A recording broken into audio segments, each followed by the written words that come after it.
Welcome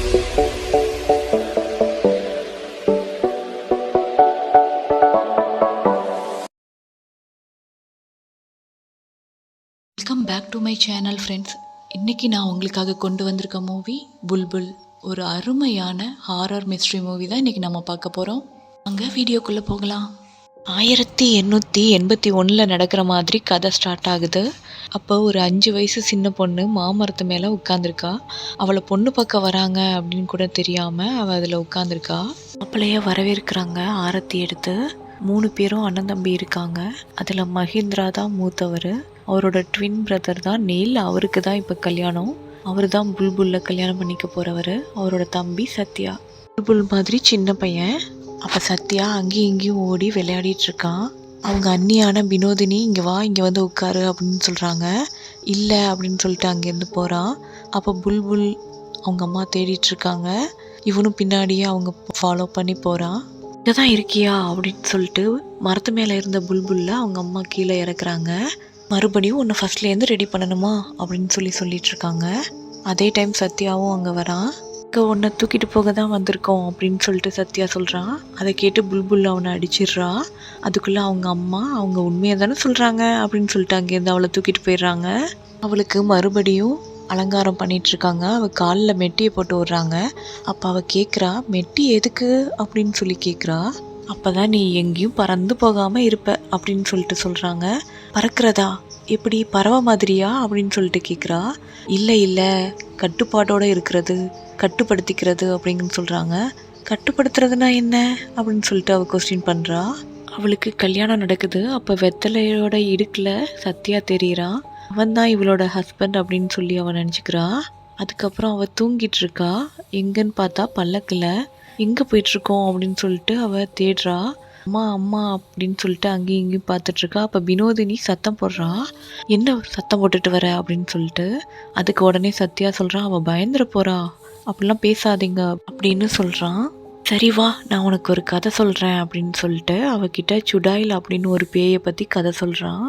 சுடாயில் மரத்து மேலே தான் இருக்குமா. அது எப்போவும் இருட்டில் தான் தங்கியிருக்கும். யார் வருவாங்க அப்படின்னு சொல்லிட்டு மரத்துலேயே காத்துட்ருக்கோம். அதோட கால் எப்போவும் திரும்பி தான் இருக்குமா அப்படின்னு சொல்லிட்டு இருக்கான். அதை கேட்டுட்டே வரா. அந்த ரத்த வெறி பிடிச்ச சுடாயில் ராஜகுமாரி வரதுக்காக காத்துக்கிட்டே இருக்குமா. என்னைக்கு முழு நிலவு வருதோ ராஜகுமாரியை பார்க்குற அன்னைக்கு தூக்கிட்டு போயிடுமா அப்படின்னு சொல்லிட்டு சத்யா சொல்லிட்டு இருக்கான். நிறைய கேட்டுக்கிட்டே புல்புல் அரண்மனைக்கு வந்துடுறா. அன்னைக்கு நைட்டு அவளை ஒரு தனியாக ரூமில் உட்கார வச்சுருக்காங்க. அவள் ரொம்பவே பயந்துக்கிட்டு அந்த ரூமில் உட்காந்துருக்கா. அதே டைம் மகேந்திரா அந்த ரூமுக்குள்ளே வராரு. புல்புல்ல டச் பண்ணிவிட்டு நீ பொம்மை தானே அப்படின்னு சொல்கிறாரு. அதே டைம் நீல் அங்கே வந்துடுறாரு. உன்னை தான் நான் இந்த ரூமுக்கு வரக்கூடாதுன்னு சொல்லியிருக்கேன்ல, ஏன் வந்த அப்படின்னு சொல்கிறாரு. அப்போ வினோதினியை கூப்பிட்டு உன் புருஷனை நீ எங்கே இருக்கான்னு சொல்லி கவனிச்சிக்க மாட்டியா அப்படின்னு கேட்குறாரு. அவரை கூப்பிட்டுட்டு அங்கேருந்து வினோதினி போயிடுறா. அப்போது அது யார் அப்படின்னு புல்புல் கேட்குறா. அதுக்கு நீல் சொல்கிறாரு, அது என்னோட அண்ணன் தான், அவன் ஒரு குழந்தை மாதிரி அப்படின்னு சொல்கிறாரு. நீ பயப்படாத அப்படின்னு சொல்கிறாரு. என் புருஷன் எங்க அப்படின்னு புல்புல் கேட்குறா. அப்படியா, அது யார் அப்படின்னு சொல்லிட்டு நீல் கேட்குறாரு. அதுவா, என்ன மாதிரியே ஒரு சின்ன பையன் இருந்தானே அவன் தான் அப்படின்னு புல்புல் சொல்கிறா. அவன் உன் புருஷன் இல்லை, நான் தான் உன்னோட புருஷன். புருஷன் யார், புருஷனோட தம்பி யாருன்னு நீ போக போக தெரிஞ்சுக்குவேன் அப்படின்னு சொல்கிறாரு. அதுக்கப்புறம் 20 வருஷம் போயிடுது. வெளியூரில் படிக்க போயிருந்த சத்யா ஊருக்கு திரும்பி வரான். அன்னைக்கு நைட் ரொம்ப பயங்கரமாக இருக்குது. காடு ஃபுல்லாக நல்ல இருட்டாக இருக்குது. அப்போ குதிரை வண்டியில் வந்துட்டுருக்காங்க டிரைவரும் அவனும். அப்போ குதிரை வண்டிக்காரர் வண்டியை ரொம்ப ஸ்பீடாக ஓட்டுறாரு. அதை பார்த்துட்டு சத்யா சொல்கிறான், என்ன இவ்வளோ ஸ்பீடாக போகிறீங்க, கொஞ்சம் ஸ்லோவாக தான் போங்களேன் அப்படின்னு சொல்கிறான். இல்லை, அவள் இங்கே தான் வாழ்ந்துட்டுருக்கா அப்படின்னு சொல்கிறாரு. யார் அப்படின்னு சத்யா கேட்க, அதான் அந்த சுடாயில் அப்படின்னு சொல்கிறாரு. அதுக்கு உடனே சத்யா ரொம்ப சத்தமாக சிரிக்கிறான். இன்னமும் அந்த கட்டுக்கதையெல்லாம் நம்பிட்டுருக்கீங்க அப்படின்னு சிரிச்சிட்ருக்கான். அதுக்கப்புறம் சத்யா அப்படியே தூங்கி போயிடுறான் வண்டியிலேயே. போகிற வழியில் பயங்கரமான சத்தம்லாம் கேட்குது. குதிரை வண்டிக்காரர் ரொம்ப பயந்துக்கிட்டே தான் வண்டியை ஓட்டிகிட்டு போகிறாரு. போகிற வழியில் ஒரு மரக்கட்டை விழுந்து கிடக்குது. அதனால் வண்டியை நிறுத்துறாரு. வண்டியில் சத்யாவை பார்த்தா சத்யா தூங்கிட்டு இருக்காரு. சரி, முதலாளி தூங்குறாரு, அவரை எழுப்ப வேண்டான்னு சொல்லிட்டு அவரே கீழே இறங்கி அந்த கட்டையை தள்ளி போடுறாரு. அந்த டைம் மெல்லமாக யாரோ பாட்டு பாடிக்கிட்டே வர மாதிரி சத்தம் கேட்குது. திடீர்னு பார்த்தா சத்யாவுக்கு முன்னால் ஒரு உருவம் தலைகீழாக தலையை விரிச்சு போட்டுட்டு தொங்கிட்டு இருக்கு. அது ஏதோ பாட்டை முணுமுணுத்துக்கிட்டு இருக்கு. அதெல்லாம் அவனுக்கு கனவுல வந்த மாதிரி அப்படியே சத்யாவுக்கு தோணுது. திடீர்னு அவன் கண் முழிக்கிறான். ஆனால் எதிரில் பார்த்தா அங்கே யாருமே இல்லை. அப்போ தான் அவன் குதிரை வண்டிக்காரரை தேடுறான். முதலாளி முழிச்சிட்டிங்களா, நீங்கள் திரும்பவும் தூங்குங்க, நான் மாளிகை வந்ததும் நான் உங்களை எழுப்பி விடுறேன் அப்படின்னு சொல்கிறாரு. மாளிகைக்கு வந்துடுறாங்க. அப்போ சத்யா கேட்குறாரு, அண்ணி தூங்கிட்டாங்களா அப்படின்னு சொல்லி. ஆமாம் தூங்கியிருப்பாங்க அப்படின்னு சொல்லி வண்டிக்காரர் சொல்கிறாரு. அவனுக்காக அரேஞ்ச் பண்ண ரூமில் போய் அவன் படுத்து தூங்கிடுறான். அதே நேரம் அங்கே ஒரு உருவம் வந்து அவனை தூங்குறத பார்த்துட்டு அப்படியே நின்றுட்டு போகுது. மறுநாள் பொழுது விடிஞ்சிருது. அப்போ ஒரு ஃபேமிலி அங்கே உட்காந்துருக்காங்க. நீல் இல்லாததுனால புல்புல் தான் முதலாளி மாதிரி இருக்காங்க. அப்போ ஒரு பிரச்சனையை பற்றி பேசிகிட்டு இருக்காங்க. என்னை மன்னிச்சிருங்க அப்படின்னு சொல்லி ஒருத்தர் சொல்கிறாரு. அப்போ நீ உன் முதல் ஒய்ஃபுக்கு என்ன சொல்லுவ அப்படின்னு சொல்லி கேட்குறா புல்புல். 2 பேரும் அக்கா தங்கச்சி மாதிரி வாழ்ந்துப்பாங்க அப்படின்னு சொல்லி அவர் சொல்கிறாரு. அதே நேரம் சத்யா அங்கே வரா. முதலாளி அம்மா என்ன பண்ணுறீங்க அப்படின்னு சொல்லி கேட்குறான். புல்புல் சத்யாவை பார்க்குறா. அப்போ புல்புலுக்கு பழைய விஷயங்கள்லாம் ஞாபகம் வருது. அவங்க 2 பேரும் ஒன்றா சேர்ந்து விளையாடும்போது அவன் திரும்ப திரும்ப அந்த சுடாயில் கதைகள்லாம் அவகிட்ட சொல்கிறான். சின்ன வயசுலேருந்தே 2 பேரும் அதையே பேசி பேசி தான் வளர்கிறாங்க. இவங்க ரூமில் உட்காந்து அந்த கதையை பற்றி பேசிகிட்டு இருக்கும்போது திடீர்னு வினோதினி வந்துடுறாங்க. அப்போ உண்மையாக சுடாயில் தான் வந்துட்டதா சொல்லி 2 பேரும் கத்துறாங்க. அதை நினச்சி இப்போ புல்புல் சிரிக்கிறா. கிட்ட ஏன் இவ்வளோ நாள் கழிச்சு இப்போ திடீர்னு வந்திருக்க, என்ன விஷயம் அப்படின்னு சொல்லிட்டு புல்புல் கேட்குறா. ஒருவேளை உன் சொத்துக்காக வந்திருக்கியா அப்படின்னு சொல்லி கேட்குறா. இல்லை, நான் 3 வருஷத்துக்கு முன்னாடியே வரணும்னு நினச்சேன், மகேந்திரா அண்ணா இறந்தப்பவே. ஆனால் என்னால் வர முடியலை அப்படின்னு சொல்லி அவன் சொல்கிறான். அவரை கொன்னது யாரு தெரியுமா அப்படின்னு சொல்லி புல்புல் கேட்குறா. அந்த பேய் தான் கொன்னுச்சு அப்படின்னு சொல்கிறா. இன்னுமா நீயும் அதை நம்புற அப்படின்னு சொல்லி சத்யா சிரிக்கிறான். அதை வினோதினியே சொன்னாங்க அப்படின்னு சொல்லி புல்புல் சொல்கிறா. நான் உன்னை பற்றி விசாரித்து அண்ணனுக்கு லெட்டர் போட்டேன், ஆனால் எந்த பதிலுமே இல்லை அப்படின்னு சொல்கிறான் சத்யா. அதுக்கு புல்புல் எதுவுமே சொல்லலை, அமைதியாக அவனை பார்த்துட்ருக்கா. அப்போ சத்யா சொல்கிறான், இந்த 5 வருஷத்துக்குள்ளே எல்லாமே மாறி போயிடுச்சுல்ல அப்படின்னு. அண்ணனும் வீட்டை விட்டு போயிட்டாரு, என்னதான் நடந்துச்சு அப்படி அப்படின்னு சொல்லி சத்யா கேட்குறான். உனக்கு வினோதினியை பார்க்கணுமா அப்படின்னு சொல்லி புல்புல் கேட்குறா. 2 பேரும் வினோதினியை பார்க்க போகிறாங்க. அவள் அங்கே விதவை குளத்தில் இருக்கா. சத்யாவை பார்த்தோன்னா அவளுக்கு அழுக வந்துடுது. வாழ்க்கை ஃபுல்லாக கடவுளை தான் நினச்சி தொழுதுட்டு இருந்தேன், எனக்கு வந்த நிலமையை பார்த்தியாப்பா அப்படின்னு சொல்லி சத்யா கிட்ட சொல்கிறா. அதுக்கு புல்புல் சொல்கிறா, எதுக்கு கடவுளை நீங்கள் நிந்திக்கிறீங்க அப்படிங்கிற மாதிரி. அந்த பேய் தான் உங்கள் அண்ணனை கொன்னுச்சு அப்படின்னு சொல்லி சத்யா கிட்ட சொல்கிறாங்க வினோதினி.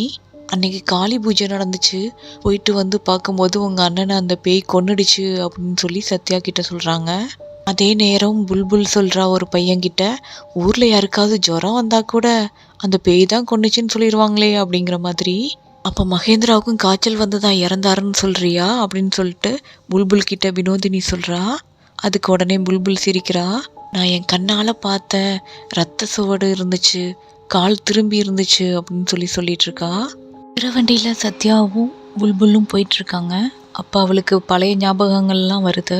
சத்யா அவளுக்கு கதை சொல்லிகிட்டு இருக்கான் சுடாயில் பற்றி. அவள் பிரின்சஸ் பக்கத்தில் நெருங்கி வந்தா அப்படின்னு சொல்லிட்டு இருக்கும்போது கதவு திடீர்னு ஓப்பன் ஆகுது. அவங்க 2 பேரும் பயந்து போய் கத்திடுறாங்க. ஆனால் அங்கே வந்தது யாரோ வினோதினி. வா, உன்னோட புருஷன் உன்னை கூப்பிட்றாரு அப்படின்னு சொல்லி வினோதினி சொல்கிறா. எதுக்கு அப்படின்னு சொல்லி புல்புல் கேட்குறா. அவரை பார்த்துக்கிறது என்னவோ நான் தான், ஆனால் அவருக்கு அது புரிய மாட்டேங்குதே. அவருக்கு என்னமோ அவரோட புல்புல் தான் வேணுமா. புல்புல்க்கோ சத்யாவை தான் பிடிக்குது அப்படின்னு பெருமூச்சு விட்டுட்டு அவளை அங்கேருந்து கூட்டிட்டு போயிடுறா. மறுபடியும் நிகழ்காலத்துக்கு திரும்பிடுறா புல்புல்.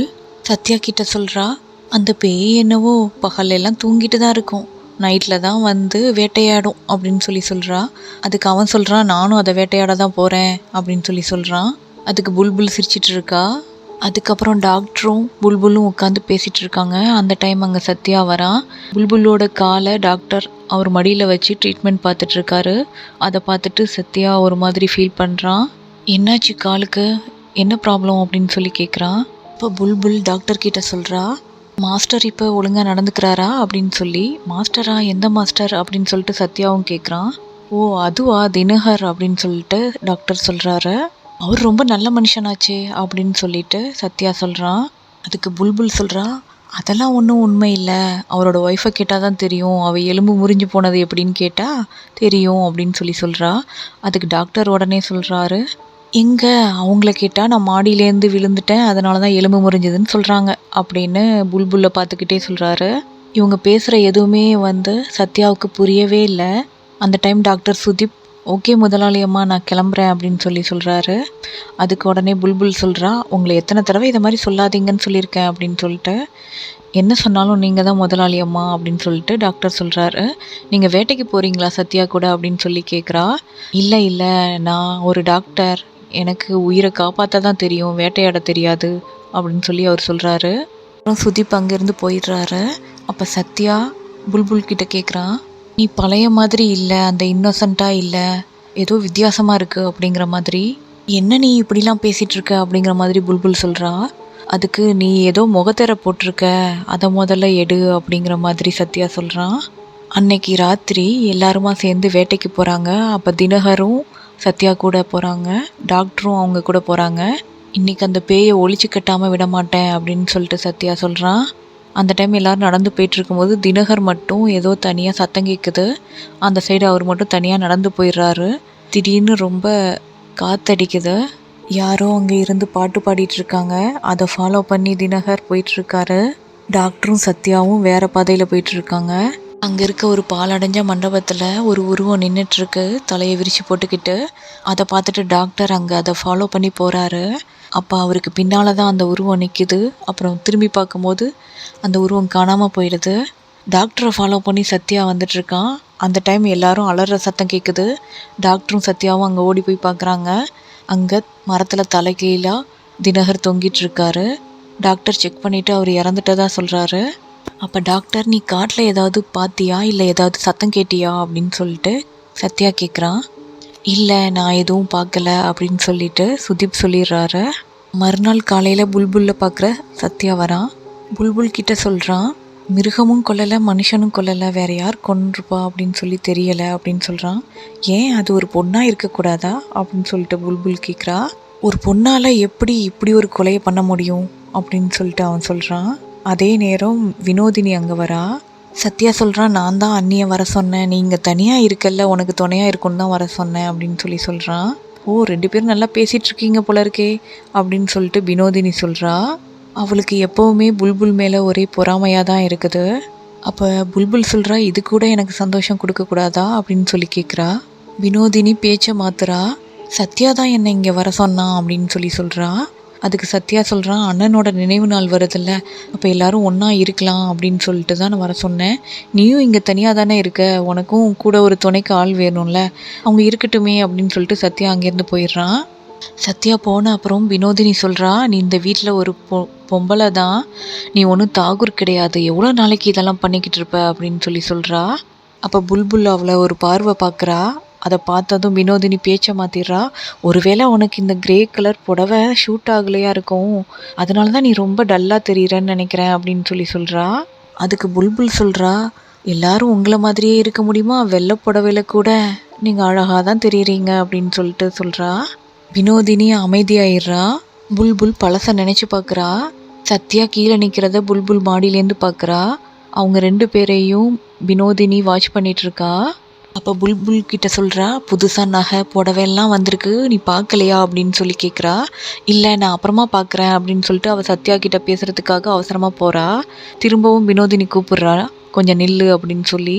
நீ இந்த வீட்டோட முதலாளி அம்மா ஆச்சே, நிறைய நகையெல்லாம் போடலன்னா ஊரில் எல்லாரும் என்ன பேசுவாங்க அப்படிங்கிற மாதிரி அவளை குத்தி காட்டுறா. நான் அப்புறமா பார்க்குறேன் அப்படின்னு சொல்லிட்டு புல்புல் அங்கேருந்து போயிடுறா. இதெல்லாம் யோசிச்சுக்கிட்டே புல்புல் வினோதினியை பார்க்குறா. இந்த பக்கம் தினகருக்கு இறுதி சடங்கு நடந்துட்டுருக்கு. அப்போ சத்யா போலீஸ்காரரை பார்த்து கேட்குறாரு, இவ்வளோ கொலைகள் நடக்குதே, யார் மேலேயும் சந்தேகம் வரலையா அப்படின்னு சொல்லி கேட்குறாரு. அதுக்கு அவர் சொல்கிறாரு, இப்போ நடக்கிறது வெள்ளைக்காரங்க ஆட்சி, அவங்களுக்கு சந்தேகம்லாம் வேண்டாம், ப்ரூஃப் தான் வேணும் அப்படின்னு சொல்கிறாரு. அப்போ ஏதாவது எவிடன்ஸ் கிடைக்குமா அப்படின்னு சொல்லிட்டு அன்னைக்கு இன்சிடெண்ட் நடந்த இடத்துக்கு சத்யா போகிறான். அங்கே அந்த பாலடைஞ்ச மண்டபத்தில் ரத்தத்தோட ஒரு கைரேகை பதிஞ்சிருக்கு. வினோதி கிட்ட சத்யா கேட்குறான், இந்த டாக்டர் எதுக்காக அடிக்கடி வீட்டுக்கு வராரு அப்படின்னு சொல்லிட்டு. எனக்கு எப்படிப்பா அது தெரியும், நானே இப்போ தானே வரேன் அப்படின்னு சொல்லி வினோதினி சொல்கிறா. அப்போ புல்புல் டீ கொண்டுட்டு வரா. நான் டின்னர் சாப்பிட்றதுக்கு வரேன் அப்படின்னு சொல்லிட்டு சத்யா அங்கேருந்து போயிடுறான். இப்போ தான் உன்னை பற்றி பேசிகிட்டு இருந்தோம், டாக்டர் சுதீப் ரொம்ப நல்லவர் இல்லை அப்படிங்கிற மாதிரி வினோதினி சொல்கிறா. இவ பேசுகிறது எல்லாமே அவள் சிரிச்சுக்கிட்டே கேட்குறா. உடனே பழைய விஷயங்களை நினச்சி பார்க்குறா. தோட்டத்தில் சத்யா, மஹிந்திரா, நீல், வினோதினி, புல்புல் எல்லாரும் இருக்காங்க. அப்போ புல்புல் ஊஞ்சல் ஆடிட்டு இருக்கா. அதே டைம் மஹிந்திரா வந்து அவகிட்ட தலையை பிடிச்சி உழுக்கிறாரு. என்னை விடுங்க அப்படின்னு சொல்லிட்டு அவள் நீல்கிட்ட போயிடுறா. என்ன உன்கிட்ட சண்டை வளர்த்தானா அப்படின்னு சொல்லி நீல் கேட்குறாரு. சத்யா அது என்னன்னு போய் பாரு அப்படின்னு சொல்லி சத்யாவை அங்கேருந்து அனுப்பிடுறாரு. அப்போ நீலும் புல்புல்லும் 2 பேரும் மாற்றி மாற்றி பான் ஊட்டி விட்டுக்கிறாங்க. அதை பார்த்த வினோதினிக்கு ரொம்பவே பொறாமையாக இருக்குது. ஏதாவது சண்டையை மூட்டி விடணும் அப்படிங்கிற மாதிரி அவள் பார்க்குறா. அப்போ சத்யாவுக்கு பொண்ணு பார்க்கலாமே அப்படின்னு சொல்லிட்டு நீல்கிட்ட சொல்கிறா. இதை பற்றி நீங்கள் என்ன நினைக்கிறீங்க சின்ன மருமகளே அப்படின்னு சொல்லிட்டு புல்புல் கிட்ட கேட்குறா. இதையே அவகிட்ட கேட்கணும் அப்படின்னு சொல்லிட்டு நீல் கேட்குறாரு. இல்லை இல்லை, அவங்க 2 பேரும் சின்ன வயசுலேருந்தே ஒன்றா வளர்ந்துருக்காங்கல்ல, அவகிட்டையும் ஒரு வார்த்தை சொல்லணும்ல அப்படின்னு சொல்லி வினோதினி சொல்கிறா. அவள் முகம் வாடி இருக்கு, அதை நீல் பார்த்துடுறாரு. நீலுக்காக பால் கொண்டு வந்து வைக்கிறா. அப்போ அவர் இவளோட முகத்தையே பார்த்துட்ருக்காரு. அவள் அதை பார்த்துடுறா. சத்யா கிட்ட வினோதினி பொண்ணு பார்த்ததை பற்றி பேசலாமா அப்படின்னு சொல்லிட்டு புல்புல் சொல்கிறா. அதுக்கு அவர் எதுவுமே பதில் சொல்லாமல் இவ முகத்தையே பார்த்துட்ருக்காரு. அதுக்கப்புறம் சாயங்காலம் தோட்டத்தில் நின்று புல்புல் யோசிச்சிட்ருக்கா. அதை பார்த்துட்டு சத்யா என்ன இங்கே சோகமாக வந்து நிற்கிற அப்படின்னு சொல்லி கேட்குறான். உன்னோட பிறந்த வீட்டில் நீல கலர் தானே பெயிண்ட் அடிச்சிருக்கோம், அது மாதிரியே நம்ம இங்கேயும் பெயிண்ட் அடிக்கலாம் அப்படிங்கிற மாதிரி சத்யா சொல்கிறான். அப்போ புல்புல் சொல்கிறா, உனக்கு கல்யாணம் பண்ணணுன்னு பேசிகிட்டு இருக்காங்க அப்படின்னு சொல்லிட்டு. நான் கல்யாணம்லாம் பண்ணிக்க மாட்டாங்க, துறவிங்களாம் என்ன கல்யாணமாக பண்ணிக்கிறாங்க, நான் நிறைய படிக்கணும், பெரிய லாயர் ஆகணும் அப்படின்னு சொல்லிட்டு அவன் சொல்லிகிட்ருக்கான். அதை கேட்டு புல்புல் சந்தோஷப்படுறா. கோவிலில் நீலும் வினோதினியும் சாமி கும்பிட்டுட்ருக்காங்க. அந்த டைம் வினோதினி திரும்பவும் பேச ஆரம்பிக்கிறா. இது அவனுக்கான ஏஜ் அப்படி, அதனால தான் எப்போவும் புல்புல் கூடயே இருக்கான், அதெல்லாம் ஒன்றும் பெரிய விஷயம் இல்லை அப்படிங்கிற மாதிரி நீலோட மனசில் கொஞ்சம் கொஞ்சமாக விஷத்தை கலக்கிறா. இன்னைக்கு நைட்டு எல்லாரையும் கூப்பிட்டு உட்கார வச்சு நீல் பேசுகிறாரு. சத்யாவுக்கு லா படிக்கணும்னு ஆசை, அதனால் அவனை நம்ம லண்டனுக்கு அனுப்பிடலாம், கல்யாணம் கூட அப்புறம் பேசிக்கலாம் அப்படிங்கிற மாதிரி சொல்கிறாரு. அதை கேட்டதும் புல்புல் ரொம்பவே வருத்தப்படுறா. நீல் அவள் முகத்தை பார்த்துக்கிட்டே சொல்கிறாரு, ஆல்ரெடி நான் சொல்லியிருக்கேன்ல இதெல்லாம் அப்படின்னு சொல்லிட்டு, திருவிழா முடிஞ்சதும் நீ கிளம்பலாம் அப்படின்னு சொல்கிறாரு. அதுக்கு புல்புல் சொல்கிறா, அதுக்கு இன்னும் வெறும் 3 மாதம் தானே இருக்குது அப்படின்னு சொல்லிட்டு. அன்றைக்கி நைட் சத்யாவும் புல்புல்லும் மீட் பண்ணுறாங்க. அதை மாடியிலேருந்து நீல் நோட் பண்ணிகிட்ருக்காரு. அப்போ சத்யா புல்புல் கிட்ட ஒரு டைரியை கொடுத்து, நான் இந்த கதையை எழுதி முடிச்சிட்டேன், கிட்டத்தட்ட முடிய போகுது, மிச்சம் இருக்கிறத நீ எழுது அப்படிங்கிற மாதிரி சொல்கிறான். அதுக்கு புல்புல் சொல்கிறா, நான் இனிமேல் எப்படி தனியாக இருப்பேன், என் கூட இனிமேல் யார் பேசுவா, எனக்காக இங்கே யாருமே இல்லை, நீ போகாத அப்படிங்கிற மாதிரி சொல்கிறா. புல்புல் விளக்கு ஏற்றிட்டுருக்கா. அப்போ நீல் கேட்குறாரு, ஏன் ஒரு மாதிரி உறுத்தலாக இருக்க அப்படின்னு சொல்லி. அதுக்கு புல்புல் சொல்கிறா, ஒன்றும் இல்லையே அப்படின்னு சொல்லிட்டு. மறுபடியும் அதையே கேட்குறாரு. அது பர்சனல் அப்படிங்கிற மாதிரி புல்புல் சொல்கிறா.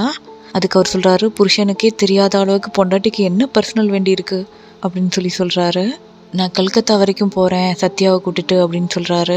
என்ன சொல்கிறீங்க, எதுக்கு சத்யாவை கூப்பிட்டு போகிறீங்க அப்படின்னு சொல்லி கேட்குறா. கொஞ்சம் டாக்குமெண்ட்லாம் ரெடி பண்ண வேண்டியது இருக்குது, அதனால் அவனை கூட்டிட்டு போகிறேன் அப்படின்னு சொல்லிட்டு அவர் சத்யாவை கூட்டிட்டு அங்கேருந்து போயிடுறாரு. கொஞ்சம் நாள் ஆகுது, 2 மாதம் ஆகுது, ஆனால் அவங்க 2 பேரும் திரும்ப வரவே இல்லை. ஒரு நாள் நைட்டு நீல் மட்டும் தனியாக திரும்ப வராரு. அப்போ புல்புல் கேட்குறா, எங்கே சத்யா வரலையா அப்படின்னு சொல்லிட்டு. அவன் லண்டன் போயிட்டான் அப்படின்னு சொல்லிட்டு அவர் சொல்கிறாரு. ரூமில் வந்து பார்க்குறாரு, அங்கே அந்த டைரி பேனா 2மே இருக்குது. ஆனால் அதை அவர் பிரித்து பார்க்காம அப்படியே வச்சுட்டு போகிறாரு. நைட் புல்புல் தூங்குறத நீல் பக்கத்தில் நின்று பார்த்துட்ருக்காரு. அதுக்கப்புறம் அங்கேருந்து போயிடுறாரு. அவர் போன அப்புறம் புல்புல் எழுந்து அந்த டைரியை எடுத்துகிட்டு போய் அழுதுட்ருக்கா.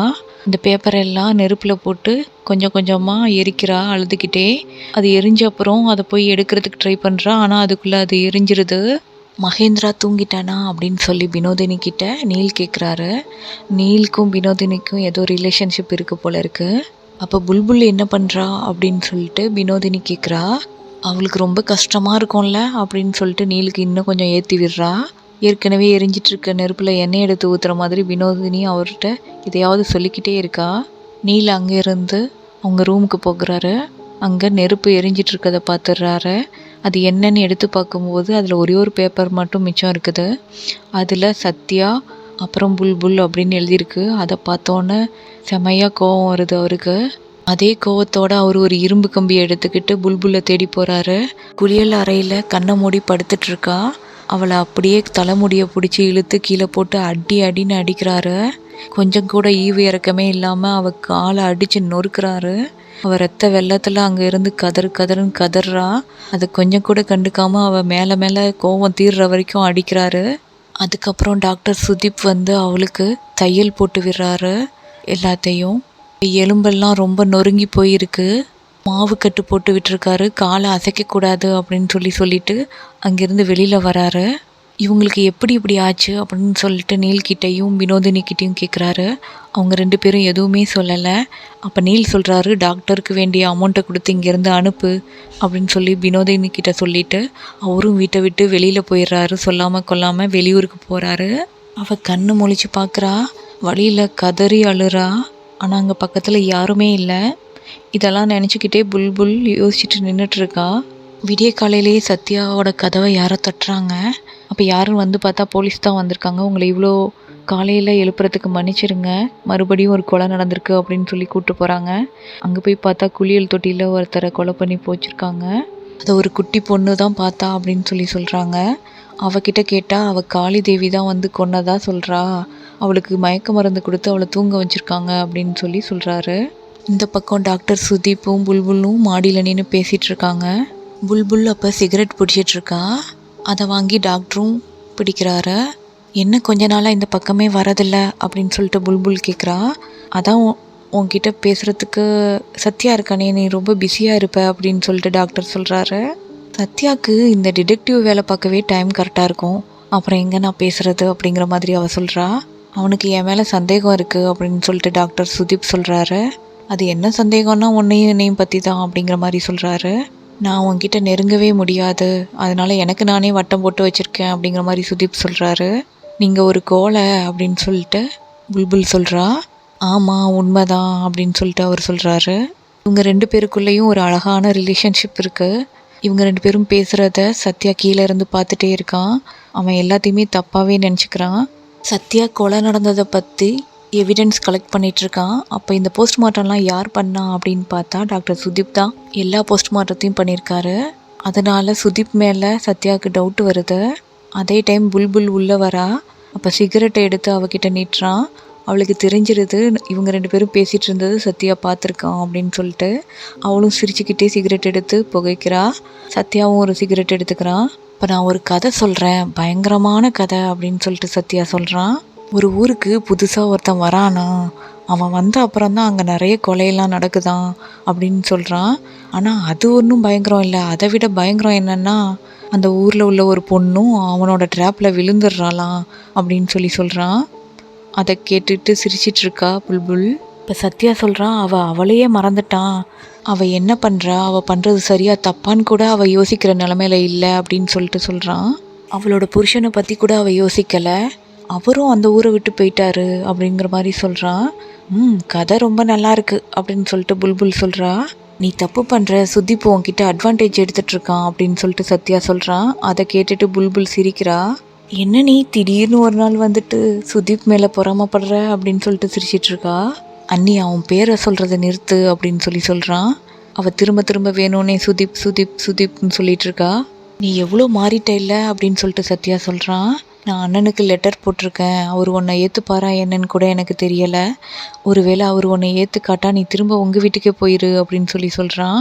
அப்போ புல்புல் சொல்கிறா, ஆம்பளைங்க நீங்கள் எல்லாரும் ஒரே மாதிரி தான் இருக்கீங்க அப்படின்னு சொல்லிட்டு அதுக்கு முன்னாடி அந்த நைட்டை பற்றி நினச்சி பார்க்குறா. நீல் அவளை கொடுமைப்படுத்தின அந்த நைட்டை பற்றி. அன்னைக்கு அவளுக்கு மாவு கட்டு போட்டு விட்டுருந்ததில் வழியில் அவள் அப்படியே தூங்கிடுறா. அந்த டைம் மகேந்திரா அவளை தேடி அங்கே வரான். வா விளையாடுவோம் அப்படின்னு சொல்லிக்கிட்டு அவளை ரேப் பண்ணிடுறான். அவள் அப்படியே அங்கே மயங்கிடுறா. அன்னைக்கு சந்திர கிரகணம். மகேந்திரா அவனோட ரூமுக்கு அப்படியே போயிடுறான். அப்போ ஏதோ சக்தி வந்து அவள் உடம்புல புகுந்துருது. புல்புல் அப்படியே எழுந்து உட்காந்து அலறா. அந்த சத்தத்தை கேட்டு வினோதினி முழிச்சிடுறா. என்னன்னு பார்த்தா மகேந்திரா அப்போ தான் அவள் பக்கத்தில் வந்து படுத்துக்கிறான். காலையில் வினோதினி எழுந்து வந்து புல்புல்ல சுத்தம் பண்ணிகிட்ருக்கா. அவள் உடம்பெல்லாம் தொடச்சி எடுக்கிறா.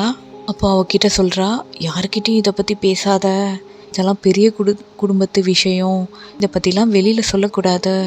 நமக்கு இங்கே நிறைய போடுறதுக்கு நகைங்க கிடைக்கும், புடவை கிடைக்கும், எல்லாத்தையும் போட்டுட்டு அமைதியாக இருக்கணும், என்ன நடந்தாலும் வெளியில் சொல்லக்கூடாது அப்படின்னு சொல்லிட்டு சொல்கிறா. அவளை அப்படியே அமைதியாக புல்புல் பார்த்துட்ருக்கா. அதே டைம் டாக்டர் சுதீப் அங்கே உள்ளே வராரு. சுதீப் அவளுக்கு ட்ரெஸ்ஸிங் பண்ணும்போது கால் கிட்ட ப்ளீடிங் வரதை பார்த்துடுறாரு. அப்போ அவருக்கு என்ன நடந்துச்சுன்னு தெரிஞ்சிருது. என்னாச்சு அப்படின்னு சொல்லிட்டு கேட்குறாரு.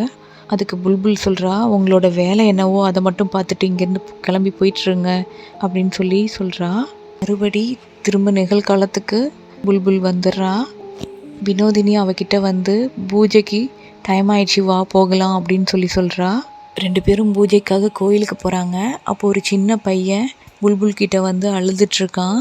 வினோதினியை நீ போங்க, நான் பின்னால் வரேன் அப்படின்னு அனுப்பி விட்டுடுறா புல்புல். அவன்கிட்ட என்ன நடந்துச்சு அப்படின்னு கேட்குறா. அதுக்கு அவன் சொல்கிறான், எங்கள் அப்பா அவரோட புது ஒய்ஃப் கூட சேர்ந்துட்டு எங்கள் அம்மாவை கொலை பண்ணிட்டாரு அப்படின்னு சொல்கிறான். இந்த பக்கம் சத்யா துப்பாக்கியோடு நின்றுட்டுருக்கான். டாக்டர் சுதீப்பை பார்த்து நீ தான் கொலைக்காரன்னு எனக்கு தெரியும் அப்படின்னு சொல்கிறான். அதுக்கு அவர் சிரிக்கிறாரு. உன்னை கொல்கத்தா கோர்ட்டு பார்த்துக்கோம் அப்படின்னு சத்யா அங்கேருந்து குதிரை வண்டியில் சுதீப்பை கூட்டிகிட்டு போயிட்டுருக்கான். போகிற வழியில் வண்டி நின்றுது. நீ எங்கேயும் போகக்கூடாது, அசைஞ்சா உன்னை சுற்றுவேன் அப்படின்னு சத்யா கீழே இறங்கி போகிறான். டாக்டர் சுதீப் உள்ளே உட்காந்துருக்காரு. கீழே இறங்கி வந்து பார்த்தா குதிரை வண்டிக்காரரு இறந்து போய் கிடக்காரு. அந்த டைம் சுற்றி முற்றியும் பார்க்குறான். அப்போ அங்கே ஒரு உருவம் தலையை விரிச்சு போட்டுட்டு நிற்குது. அதை பார்த்து குறி வச்சு சுட்டுடுறான். துப்பாக்கி சுடுற சத்தம் கேட்டு சுதீப் வண்டியிலேருந்து கீழே இறங்கி வந்து பார்க்குறாரு. டிரைவர் இறந்து கிடக்குறான். ஆனால் துப்பாக்கி சத்தமும் வேறு பக்கம் கேட்குது. அதனால அந்த பக்கம் திரும்பி பார்க்குறாரு. அப்போ அங்கே துப்பாக்கி குண்டு பாஞ்சதோட புல்புல் நின்றுட்டுருக்கா. அதை சுதீப் பார்த்துறாரு. அவள் கால் பின்னால் திரும்பி இருக்கு. அதை பார்த்ததும் தான் டாக்டருக்கு ஞாபகம் வருது.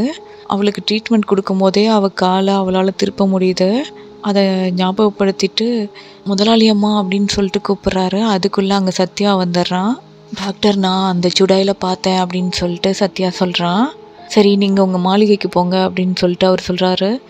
ஏன் நான் போகணும், நம்ம 2 பேரும் இன்னோசென்ட் அப்படின்னு சொல்கிறான். அதுக்குள்ளே 2 பேருக்குள்ளே சண்டை வந்துடுது. 2 பேரும் பயங்கரமாக சண்டை போடுறாங்க. அதை மேலே இருந்து புல்புல் பார்த்துட்டே இருக்கா. அப்போது சத்யா வச்சிருந்த தீப்பந்தத்துலேருந்து நெருப்பு அங்கேயும் இங்கேயும் கீழே விழுந்துருது. அதில் இருந்து நெருப்பு கொஞ்சம் கொஞ்சமாக பற்றி காடு ஃபுல்லாக எரிய ஆரம்பிக்குது.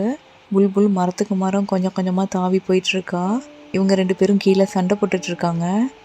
அப்போ சத்யா கேட்குறான், எதுக்காக அந்த ராட்சசிக்காக இப்படி பண்ணிகிட்ருக்கீங்க, காப்பாற்றுறீங்க அப்படின்னு அதுக்கு டாக்டர் சுதீப் சொல்கிறாரு, அவள் ராட்சசி இல்லைடா சாமி அப்படின்னு சொல்கிறாரு. அப்போ தான் உண்மை என்னன்னு தெரிய வருது. அந்த குழந்தைய ரேப் பண்ணுறதுக்காக இருந்தவனை தான் புல்புல் கொன்னுடுறா. அதை தான் அந்த குழந்தை காளி தேவி அப்படின்னு புல்புல்ல சொல்லியிருக்கா. அதே மாதிரி தினகரை கொன்னதும் புல்புல் தான். அவரோட ஒய்ஃபை அவர் ரொம்ப கொடுமைப்படுத்திட்டு இருந்தார். அதனால் அவரை கொன்னுடுறா. அதே மாதிரி குதிரை வண்டிக்காரரை கொன்னதும் புல்புல் தான். அவரோட ஒய்ஃபை கொன்னதுனால அவரை கொன்னுடுறா. சுதீப் சத்யா கிட்ட கேட்குறாரு, என்ன நீ இப்படி பண்ணிட்ட, என்ன பண்ணி வச்சிருக்கன்னு உனக்கு தெரியுமா அப்படின்னு கேட்குறாரு. அவன் சிரிச்சுக்கிட்டே ஒரு வழியாக அந்த பேசி செத்து போச்சுங்கிற மாதிரி நிற்கிறான். அப்போ சின்ன மருமகளே எங்கே இருக்கீங்க அப்படின்னு சுதீப் போகிறாரு. அப்போ தான் சத்யா காதில் வாங்குறான் அதை. அப்போ தான் அவனுக்கு எல்லாமே புரிய வருது. டாக்டர் சுதீப்பை அவன் அடிக்கும்போது அவன் ஒரு உன்னோட அண்ணி மட்டும் இல்லை என்னோடய ஃப்ரெண்டும் தான் அப்படின்னு சொன்னது ஞாபகம் வருது. அப்போ பழசெல்லாம் நினச்சி யோசித்து கதறி கதறி அழுறான் சத்யா. அதுக்கப்புறம் புல்புல் காணாமல் போயிடுறா. 1 வருஷத்துக்கு அப்புறம் நீல் திரும்ப அந்த மாளிகைக்கு வராரு. அப்போ சத்யா அவருக்கு போட்ட லெட்டரை பற்றி யோசிச்சுட்டு வராரு. எனக்கு உங்களை ரொம்ப பிடிக்கும், ஆனால் நான் எங்கே உங்களை மாதிரி மாறிடுவேனோ அப்படின்னு பயமாக இருக்குது. ஏன்னா உங்கள் ரத்தம் தானே என் உடம்புலையும் ஓடிட்டுருக்கு அப்படின்னு சத்யா சொல்கிறான். அதனால் நான் இங்கேருந்தே போகிறேன் அப்படின்னு அவருக்கு லெட்ரு போட்டிருக்கான். இன்றைக்கி நைட்டு மாளிகையில் நீல் தூங்கிட்டுருக்காரு. அப்போ யாரோ வர மாதிரி பேசுகிற மாதிரி சவுண்டு கேட்குது.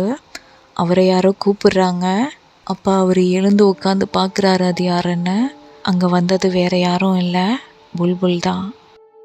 இந்த வீடியோ உங்களுக்கு பிடிச்சிருக்கோன்னு நினைக்கிறேன். மறக்காமல் சப்ஸ்கிரைப் பண்ணுங்கள் அண்ட் ஷேர் பண்ணுங்கள், லைக் பண்ணுங்கள். மீண்டும் உங்களை அடுத்த வீடியோவில் மீட் பண்ணுற வரைக்கும் உங்கள்கிட்ட இருந்து விடைபெறுவது உங்கள் ஜி. ஃப்ரெண்ட்ஸ்.